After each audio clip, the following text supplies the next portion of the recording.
is that the number of people in each age group I see. would remain aligned with the 2011 census value. I can't say that we've not looked into that in any detail. It's not been an area with. But this is the same methodology, isn't it? That the household projections Yes. are used. And have I, sorry to go on about this, but have I understood you correctly that the switch to a proportion for the 75 plus cohort, is that an attempt to capture the growing size I understand that that to be an cohort. attempt to capture the growing size of that cohort. over time? Yes. So essentially, it assumes that any individual in that cohort is as likely to need a care home as any individual at any other time. But the size of the cohort is growing, and therefore the size of the need will grow. Okay, thank you very much. Okay, we'll adjourn now, and I think resume at 3:15. That's it, give us a bit of time, unless you've got. Yeah, I mean, we'd be happy to, I mean, that's to make sure Mr. Tennant is done today. Wonder if we might say something more, I mean, say 10 minutes rather than 20. Fine, Or okay. 15 even. Let's say about 5 minutes past 3. If that's all right, I don't, I'm not Yeah. sorted to give, but Yeah. it's just to make sure that we don't run out of time. Adjourn now. Thank you.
Ask Mr. Simons to introduce his housing need witness.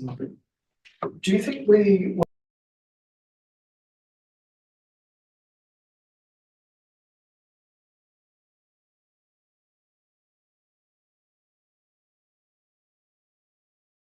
We got the rest of the afternoon. Yeah. Okay. Thank you, sir. Good afternoon, Mr. Tennant. Now, so Mr. Tennant has produced a proof of evidence, which we've looked at already today. He's also produced a rebuttal proof of evidence. You want to probably have both of them handy. And you tell us, Mr. Tennant, in your main proof on the first page that you're Ivan Tennant.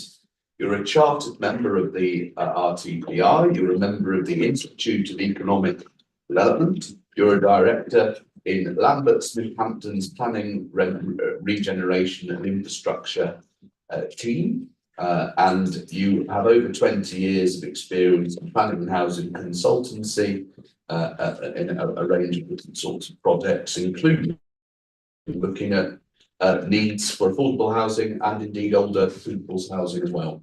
Is all of that correct? That's correct. Right. Now, we'll take all of your proof and your rebuttal as read, as the inspectors indicated, and we'll focus in, given the evidence that we've just heard, on those points that remain in dispute, if you like, between you and the council, if we can, rather than going over everything, trying to assist the inspector with the things he's actually got to take a view on. Okay? And we'll do it. You don't comment on everything that Ms. Richardson does. There's only a couple of topics that I need to ask you about that she comments on. The first is affordable housing, and the second is care spaces. So, affordable housing first. We've heard about what the council think. They've accepted a significant problem in terms of shortfalls.